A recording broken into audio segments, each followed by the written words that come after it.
Canada has just experienced its worst mass shooting in its history. Good evening. It's one of the most senseless acts of violence in this country's recent history.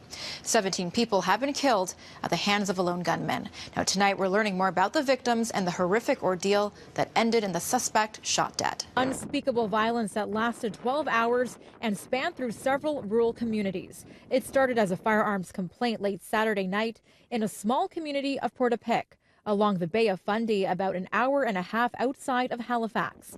Investigators say the 911 calls led them to the residence in Portapique. The gunman who led officers on an overnight manhunt has been identified as 51-year-old.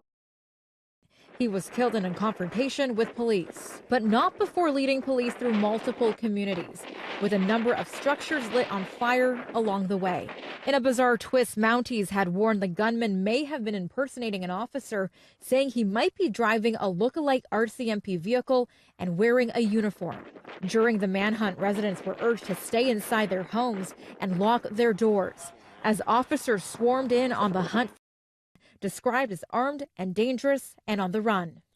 The more than 12-hour ordeal eventually came to an end at this gas station in Enfield, about 35 kilometers from downtown Halifax. Prime Minister Justin Trudeau thanked RCMP members involved in the chase for resolving the attack. Right now in Canada, you have to register all handguns and semi-automatic rifles. You can't even buy a gun or ammo until you undergo a licensing process that requires training, a personal risk assessment, 2 references, spousal notification, and criminal records check. There is no concealed carry. You can't even keep your guns loaded in your house damn near. Not to mention, you can only have 10 rounds in your handgun and only 5 in your rifle. Not to mention also, you can't own a gun for the exclusive purpose of self-defense in Canada. You can only have it for sports shooting and hunting. Defending yourself with your gun is considered an unfortunate byproduct of a firearm ownership, and you will be treated like a criminal if you actually use your gun in self-defense against a criminal. Now, I know you're asking, but how does this prove that the ultimate goal of gun control is to ban guns? Canada hasn't had a shooting this deadly since 1989,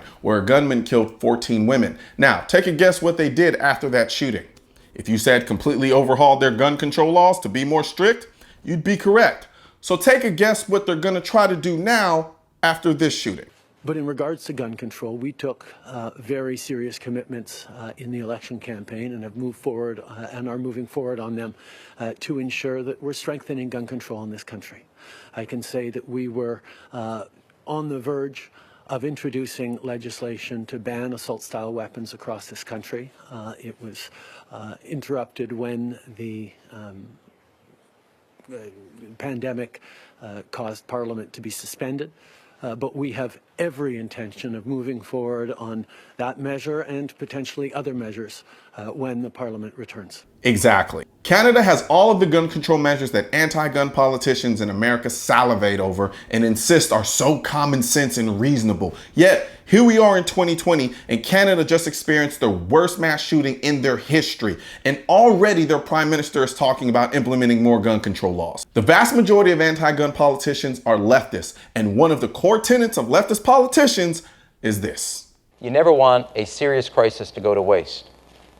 And what I mean by that, it's an opportunity to do things that you think you could not do before. We have the chief of staff for President Obama is an old friend of mine and my husband's, and was in the White House when Bill was there, and he said, you know, never waste a good crisis. They know that shootings like these make us emotional and desperate to do something. And nothing makes people feel like they're doing something or look like they're doing something than the way passing more gun control laws does. The problem is Canada has only 21 million guns and less than 35 million people. And not to mention way more strict gun control laws than we have. And they just had the worst mass shooting in their history. We have over 400 million guns in this country with a population of over 300 million. So it's safe to say that even if we implement the same gun laws that Canada has, we're going to have another shooting. And what do you think they're going to propose after that shooting? You really believe anti-gun politicians are just going to say, oh, shucks, we have all the gun laws, so there's nothing we can do? No, They're going to say, now we need even more laws because those laws aren't working. Or they'll call the inadequacy of all gun laws a loophole that needs to be fixed by adding more laws. And they'll keep doing this over and over and over until we have no gun rights. Then when that happens and we no longer have any gun rights and we still have shootings, which we will because we have 400 million guns in this country and 300 million people, they'll start encroaching on the other rights. The definition of politics is the activities associated with the governance of a country or other area, especially the debate or conflict among individuals or parties having or opting to achieve power.